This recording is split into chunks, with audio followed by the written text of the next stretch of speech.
Jawa Tengah. Bapak-bapak ibu Malang ya? Nah, Arema.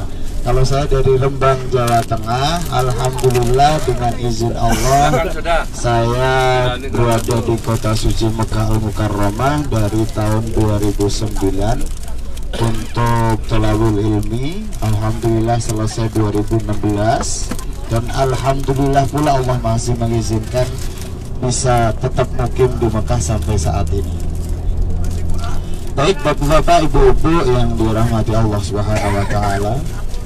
Hari ini bapak-bapak dan ibu-ibu diberikan kesempatan oleh Allah Subhanahu wa taala untuk napak tilas di tempat-tempat bersejarah yang ada di kota suci Mekah Al-Mukarramah.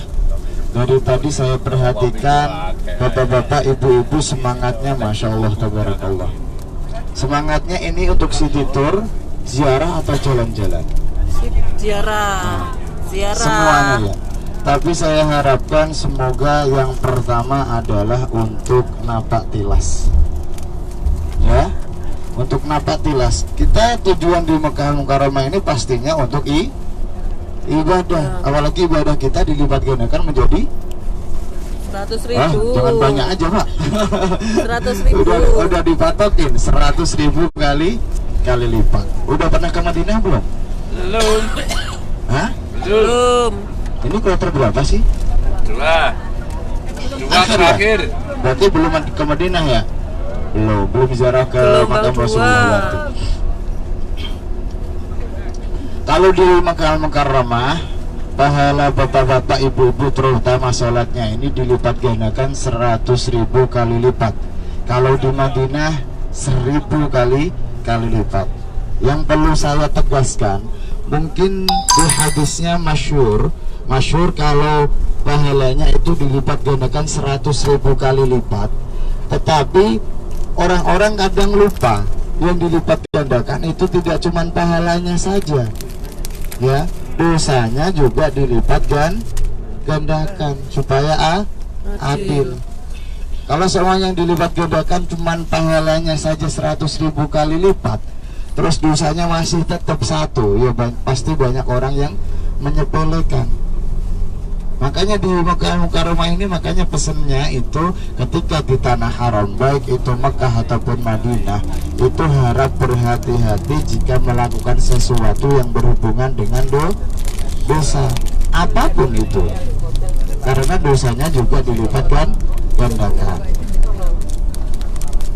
Baik bapak-bapak ibu-ibu yang dirahmati Allah Subhanahu wa taala, semoga perjalanan kita ini diberikan kemudahan, kelancaran, keselamatan dan keberkahan oleh Allah Subhanahu wa taala. Dimana untuk melengkapi perjalanan kita, mumpung perjalanan belum terlalu jauh, ini baru start awal, mari kita lengkapi perjalanan kita dengan doa safar terlebih dahulu, dengan harapan semoga semua tempat-tempat yang akan kita datangi ini semuanya diberikan kelancaran, keselamatan oleh Allah Subhanahu wa taala, terlebih keberkahan oleh Allah Subhanahu wa taala. Amin. Amin ya rabbal alamin. Doanya doa apa roti? Bismillahirrahmanirrahim. Allahu akbar. Allahu akbar. Allahu akbar.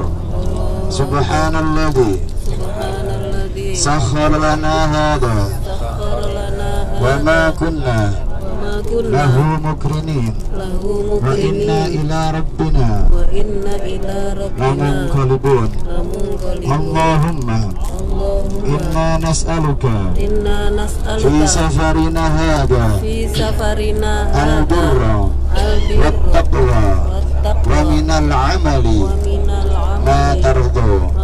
Allahumma hawwin alaina safarana hadha wa tawilana bu'dahu. Allahumma anta as-sahibu fi as-safari wal khalifatu fil ahli. Allahumma inna na'udzu bika min wa'sa'i as-safari wa ka'abatil mandari su'il munqalabi fil mali wal ahli wal waladi. Wa sallallahu ta'ala ala sayyidina Muhammadin wa ala alihi wa sahbihi ajma'in. Alhamdulillah.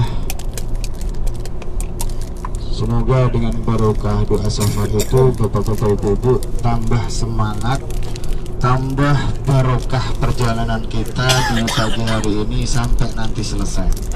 Saya lihat tadi bekalnya banyak sekali. Ini kira-kira ini mau berapa hari atau mau sampai kapan? Kenapa bekalnya banyak banget ya? Saya lihat bapak-bapak juga banyak yang membawa ransel. Itu isinya ikhram atau jajan? Oh, ikhram. Alhamdulillah. Berarti kemungkinan besar di siang hari ini ingin melaksanakan umroh. Apakah semua? Hanya yang pengen saja. Ibaratnya itu benar-benar memanfaatkan waktu, ya atau tidak? Aji mumpung, apalagi diberikan kesehatan, datang ke sini dalam posisi masih seger. Alhamdulillah. Coba bayangkan bapak-bapak, ibu-ibu kalau sudah sampai di Indonesia, pengen berangkat umrah, kira-kira berapa duitnya? Ini kurang lebih lah 30 itu udah paling standar. 25 Pak, murah banget. Nah, kalau 35 percaya saya, kalau 25 itu meragukan. Di mana Pak? Walaupun di hotel mungkin jaraknya jauh sekali. Baik bapak-bapak, ibu-ibu yang dirahmati Allah Subhanahu wa taala, para tamu Allah yang saya hormati, mungkin saat ini bapak-bapak dan ibu-ibu ini sudah punya titel khusus, punya tambahan titel nama atau huruf di depan, ya atau tidak? Hah? Ya atau tidak? Yang bahasanya itu Pak Haji dan Bu Hajah. Iya, kan udah haji kan kemarin? Udah. Ke Mekah Arafah semua enggak? Udah. Hah? Seneng apa seneng? Nunggunya berapa tahun? 12. Alhamdulillah. Alhamdulillah kok 12 tahun sudah berangkat. Sekarang yang daftar nunggunya 30 tahun. Apalagi yang masih seger-seger saat ini sampai sini, apalagi ibadah haji ini benar-benar ibadah fisik sangat. Ini aja adik ajeng sampai saya ini ngobrol terus, dikit-dikit sakit. Tapi alhamdulillah bapak-bapak ibu-ibu saat ini diberikan kesehatan. Baik bapak-bapak ibu-ibu yang dirahmati Allah Subhanahu wa taala, saat ini kita melewati daerah yang namanya Kudai. Terkenal masyhur di daerah sini, jalan ini namanya adalah Syar'i Hijrah. Kenapa disebut Syar'i Hijrah? Syar'i Hijrah ini dimulai dari daerah Kudai, nanti sampai di lampu merah ada perempatan, sampai ke kanan itu semuanya bagian dari Syar'i Hijrah. Kenapa disebut Syar'i Hijrah? Ini karena ada hubungannya dengan proses hijrahnya Rasulullah Sallallahu Alaihi Wasallam. Dimana bapak-bapak ibu-ibu pasti tahu proses hijrahnya Rasulullah itu tidak seenak yang kita bayangkan. Mungkin yang belum tahu, tidak ada istilahnya siap-siap bawa bekal dan segala macam. Hijrahnya pun tidak sesuai dengan yang Rasulullah harapkan atau inginkan, karena beliau pasti menunggu wahyu. Dimana kala itu Rasulullah Sallallahu Alaihi Wasallam ketika sudah menyuruh para sahabat-sahabat beliau untuk berangkat terlebih dahulu menuju ke kota Yasrib, yang saat ini Yasrib itu namanya adalah Madinah Al-Munawwarah. Karena ini sambil jalan-jalan ya, saya terangkan sebelah kanan ya. Sebelah kanan yang banyak keren ini adalah target pembangunan mall terbesar. Ini itu udah berapa tahun ya, belum selesai, baru lantainya dasarnya saja, belum apa-apa.